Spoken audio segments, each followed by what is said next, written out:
I'm not here to scare you or hype you up. If a zombie apocalypse ever hits, most people won't go out because they got outfought. They'll go out because they rushed, got loud, got sloppy, and made one dumb choice too early. I've spent a long time studying how real disasters break people and break cities. Not to cosplay survival, just to understand what actually holds up when the rules disappear. So in this video, I'm giving you the skills that keep normal people alive, stuff you can learn, and I'm also calling out the skills everyone brags about that usually backfire. One thing before the skills, every survival skill sits on top of one bigger skill, decision-making under stress. People love to talk about weapons, shelter, and tactics. Cool, but if a person panics, a person forgets to drink water, a person makes noise, a person runs into the wrong crowd, a person gets hurt doing something unnecessary. So while I'm talking about these skills, I want you to keep asking the same question I ask myself. Does this reduce risk today, or does it just feel powerful? Because feeling powerful gets people killed. This is the first one, because it decides your first hour. When the first alerts hit, your body wants to move. It wants action. Your brain starts bargaining. I'll just run to the store quick. I'll just drive to my family. I'll just check what's happening.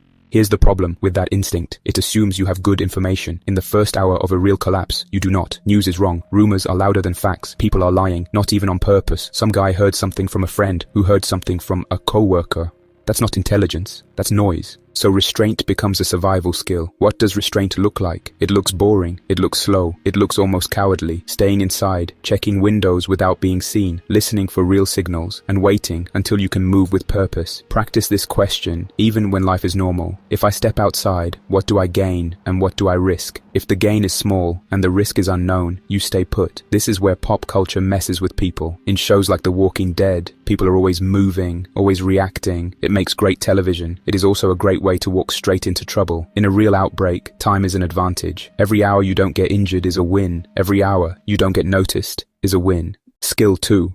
Noise discipline. Noise is the fastest way to turn "I'm fine" into "I'm being hunted." And I'm not talking only about zombies. I'm talking about people. If somebody hears you, if somebody learns you exist, somebody starts guessing what you have.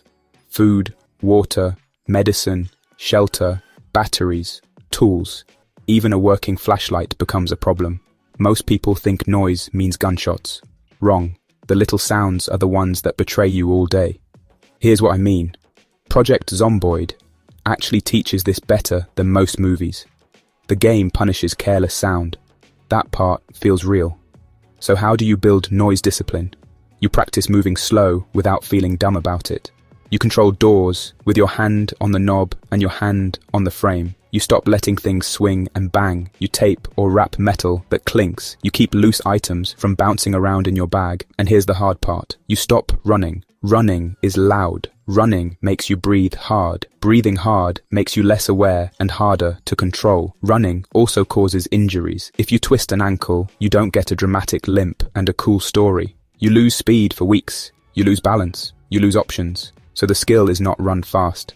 The skill is move quietly and avoid needing to run. Skill 3. Navigation without your phone. I know some people roll their eyes at this. My phone always works. Sure, until the network gets slammed, until the power grid starts dropping, until your battery dies, until you can't charge it, until you have a working phone that can't load maps. Most people do not realize how helpless they are without a map. And I'm not saying you need wilderness navigation. In a zombie apocalypse, your first survival navigation is urban and suburban. It's how do I get from here to there without highways, without crowds, without walking into dead ends. A real skill set here looks simple. Keep a paper map. Know your major roads and your back roads. Know where train tracks lead. Remember where rivers and canals run. Remember where the bridges are, because bridges become choke points. Know which routes. Avoid downtown and avoid big intersections. And here's the question you should always ask before moving.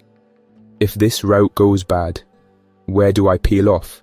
If you can't answer that, you're not navigating. You're gambling. Real life is slower. Real life has traffic, blocked roads, wrecks, and crowds. If you can move with a plan while everyone else moves with panic, you are already ahead. Skill 4. Water, sanitation, and not getting sick. This is where tough guy survival fantasies collapse. People focus on fighting and forget that the body is fragile. Not weak, just fragile. Dehydration ruins your thinking. Dirty water ruins your guts. Dirty hands ruin your week. I'll say it plainly, one stomach illness can kill you in a collapse, not directly. It drops you for days, you can't move, you can't keep food down, you lose water fast, you become slow and distracted. If you're alone, that's terrifying. If you're with other people, you become a burden, and that changes how everyone treats you. So the skills here are not flashy. Water sourcing. Where do you get it in your environment? Water transport. What containers do you have? Water treatment, boiling, filtering, disinfecting, water storage, keeping clean water clean. Most people fail at containers, not filters. Containers. If you don't have bottles, jugs, and stable containers, water is not a resource. It's a daily emergency. Sanitation is the same. If you settle somewhere, you need a waste plan. If you don't, you contaminate your own area. Then you're living in your own sickness. This stuff is not exciting, but it is the foundation. A person can't defend anything if he is dehydrated and sick. Skill 5. Basic first aid and hard choices. Let's get something straight. Most injuries in a collapse will be boring. Cuts from broken glass, burns from bad cooking, sprains from jumping fences, blisters from walking in the wrong shoes, infections from not cleaning wounds. A lot of people think first aid is about heroic rescues. No, first aid is about not losing function. If your hands stop working, your whole life changes. If your legs stop working, your whole life changes. So learn basics. How to stop bleeding with pressure, how to clean a wound properly, how to wrap an ankle, how to treat blisters so they don't become open sores, how to recognize dehydration and heat stress, how to recognize when a fever is a real warning sign. Now, the hard part, the part people avoid, decision making. Sometimes, the smartest first aid decision is to not take the risk that causes the injury. People always ask, how do I treat a broken ankle? I think the better question is, why would I jump that fence if I have another route? In Project Zomboid, a single injury can end a run. That is not a game exaggeration, that is reality. Skill 6. Food thinking, not food hoarding. This is where people mess up fast. People stockpile heavy food and then realize they can't move. People grab perishables and then get sick. People cook and advertise their location. People eat random stuff and gamble with their stomach. Food is not just find it. Food is weight, smell, and water demand. A smart food plan in a collapse is simple. Prioritize shelf-stable calories. Prioritize simple preparation. Avoid anything that requires a lot of water if water is scarce. Avoid eating mystery food that might make you sick, and keep your cooking low profile. A hot meal is nice. A hot meal smell traveling down a street is not nice. In reality, scavenging is risk. Every trip is a dice roll. That's why the skill is not only finding food, it's knowing when not to risk it. Here's a question I always ask myself in survival scenarios. Am I hungry or am I bored and stressed? A lot of people eat badly under stress, even now. In a collapse, stress eating can burn through supplies. Is skill 7, repair, maintenance, and basic hands. This is one of the biggest gaps between people who last and people who disappear. The apocalypse is a maintenance grind. Shoes break, bags tear, doors fail, windows crack, tools rust, batteries die, clothes get wet, small problems stack up. Skill 8, social judgment and boundaries. This is the hardest one because it's not about gear, it's about people. Most danger in the early days won't be organized gangs. It'll be fear, confusion, desperation, misunderstandings, and you need to accept something uncomfortable. You can be a good person and still get trapped by someone else's panic. So the real skill is not trust nobody. That's a dead end. Humans survive better with cooperation. The real skill is selective trust with boundaries. What does that look like? It looks like not telling strangers where you sleep. It looks like not showing your full supplies during a trade. It looks like not letting a conversation drift into a location you didn't choose. It looks like leaving before a situation turns emotional. It looks like saying no in a calm voice without debating. In The Walking Dead, betrayal is constant. It's drama. In real life, betrayal can happen, but more often, it's pressure. Someone tries to make his emergency your responsibility. Someone decides you owe him because you look capable. Someone tries to follow you because he is scared. So the questions you need to ask yourself: is this person stable? Is this person desperate? Does this person respect a no? Does this person keep scanning around? Or does he focus on your bag and your hands? You can learn that. You can practice that. Pay attention to people in normal life. Watch how fast stress changes behavior. Skill 9, sleep, routine, and not falling apart. People don't like hearing this because it's not cool. If you can't sleep, you can't think. If you can't think, you make mistakes. If you make mistakes, you make noise. If you make noise, you get found, so you build routine. Even small routines keep your brain from drifting into panic. Check water, check doors, check gear. Eat at a consistent time if you can. Rest whenever you can. Keep your setup simple, and do not confuse staying awake with being tough. Staying awake makes you sloppy. Project Zomboid gets that right. Exhaustion turns you into a mistake machine.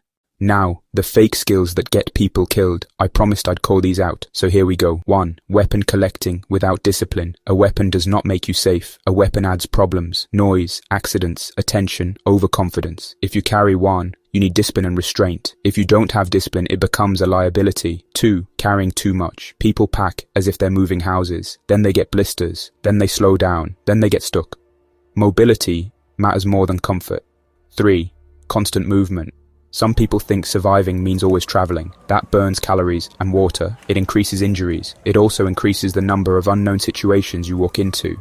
Movement is a tool. Use it only when it solves a real problem. 5. Arguing tactics instead of training basics. A lot of people love debating weapons and best plans. Fine, but if a person can't treat water, can't patch a wound, can't navigate without a phone, and can't stay quiet, that person is not surviving long. So what should a normal person learn? First, if you want a practical ladder, here it is. You could start this week. Step 1. Water and containers. Get containers. Learn treatment. Practice storing water safely. Step 2. Basic first aid. Learn wound cleaning. Learn wrapping. Learn blister prevention. Step 3. Noise discipline at home. Practice moving quietly. Practice silent door control. Practice keeping your gear quiet. Step 4. Navigation basics. Paper map. 3 routes out, 3 routes back. No highways. Step 5. Routine and maintenance skills. Knots, simple repairs, sharpening, securing doors quietly. Step 6. Social boundaries. Practice saying no without explaining. Practice not oversharing. Practice noticing behavior shifts. If you build those, you don't become invincible. You become harder to catch, harder to pressure, and harder to break down. That's what survival looks like. So that's my list, not the flashy one, the real one, the one built around the body, the brain, and the boring stuff that keeps you functioning when everything gets unstable. Now I want to hear from you, because this always turns into the best part of the video. What skill do you already have that you think would actually help? Cooking, mechanics, nursing, construction, warehouse work, night shift security, camping, anything. Drop it in the comments.